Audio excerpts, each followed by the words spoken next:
السلام علیکم دوستو۔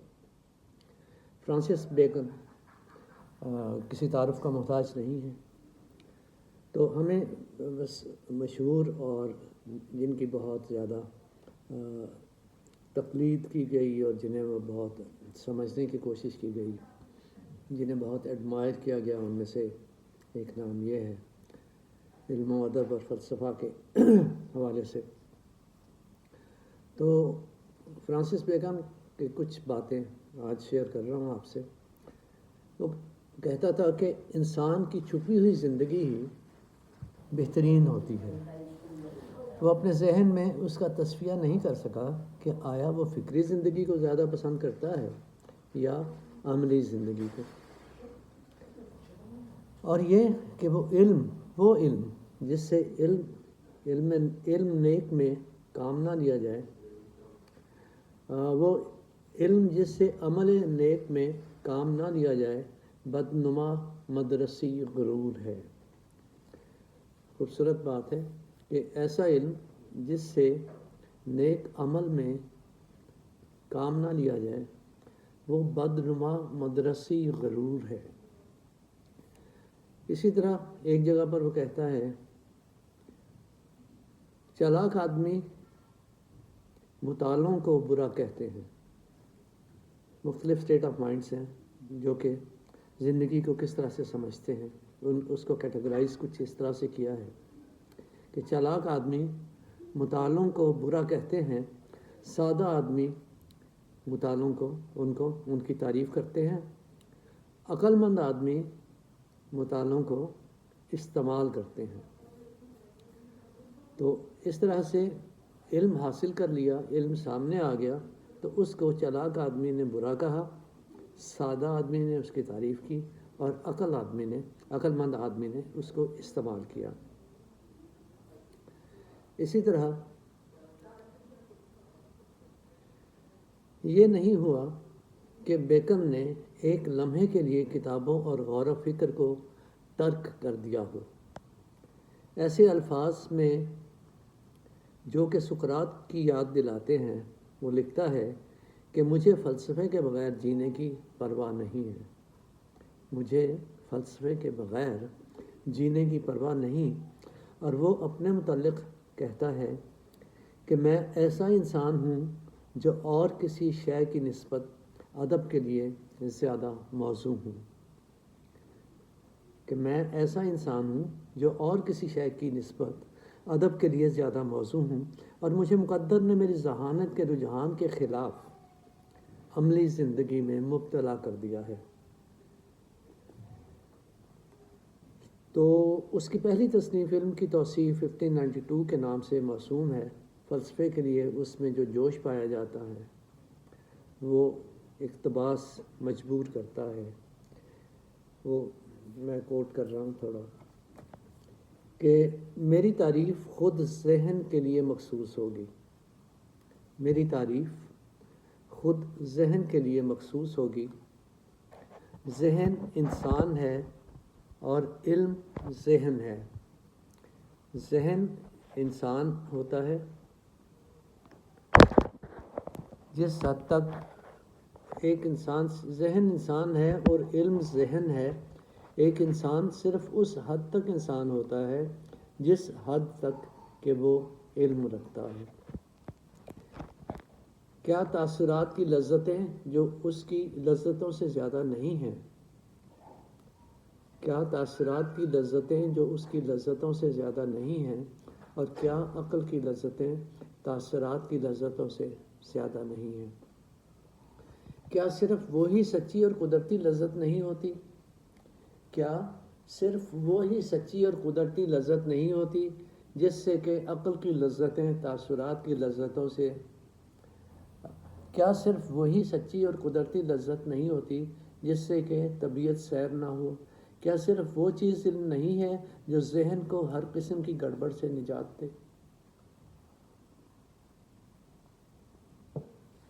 کتنی چیزیں ایسی ہو سکتی ہیں جن کو ہم خیال کرتے ہیں کہ وہ نہیں ہیں۔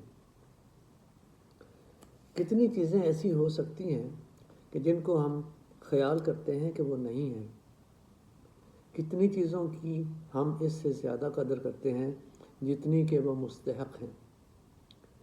یہ بیہودہ خیالات، یہ غلط اندازے، غلطی کے یہی وہ بادل ہیں جو گڑبڑوں کے طوفان میں بدل جاتے ہیں۔ کیا صرف وہ چیز علم نہیں ہے جو ذہن کو ہر قسم کی گڑبڑ سے نجات دے؟ کتنی چیزیں ایسی ہو سکتی ہیں جن کو ہم خیال کرتے ہیں کہ وہ نہیں ہیں۔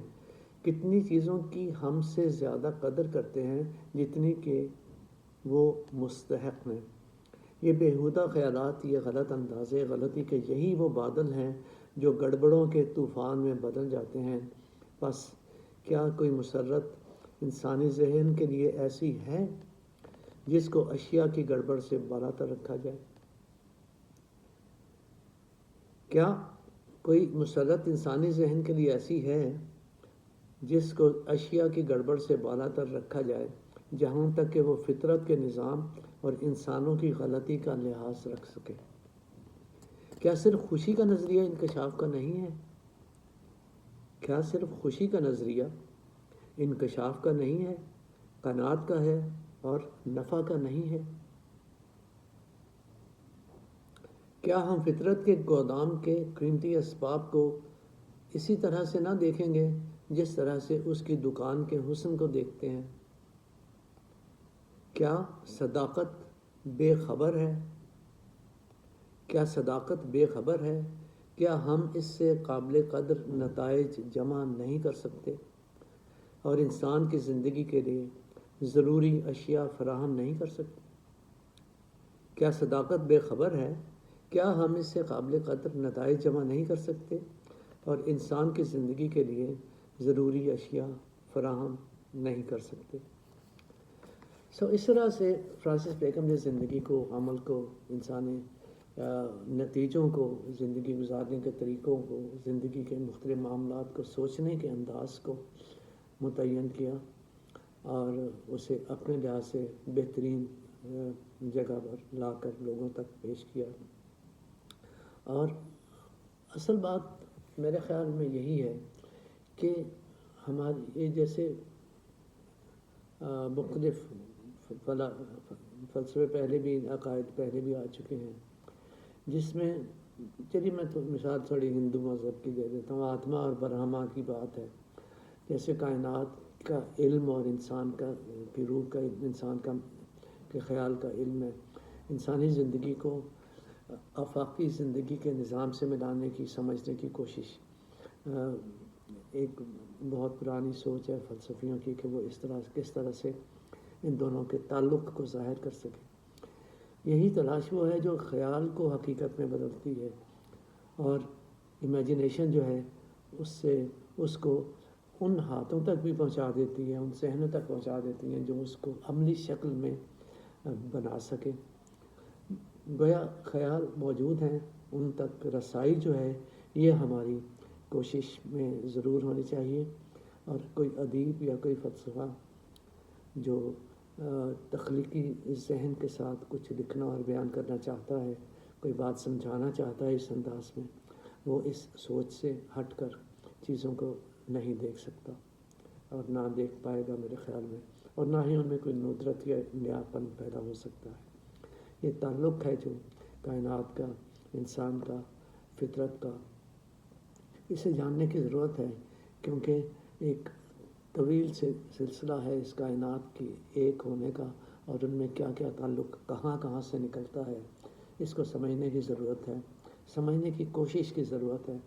ظاہر ہے کہ ہم اسے نہیں سمجھ سکتے، جس طرح ہماری نظر 6x6 ہے، اسی طرح ذہن کی بھی کوئی حد ہوگی، اور کائنات کی حقیقتوں کی حد نہیں ہے، لیکن اس کا مطلب یہ نہیں کہ ہم کوشش نہ کریں ان تک پہنچنے کی۔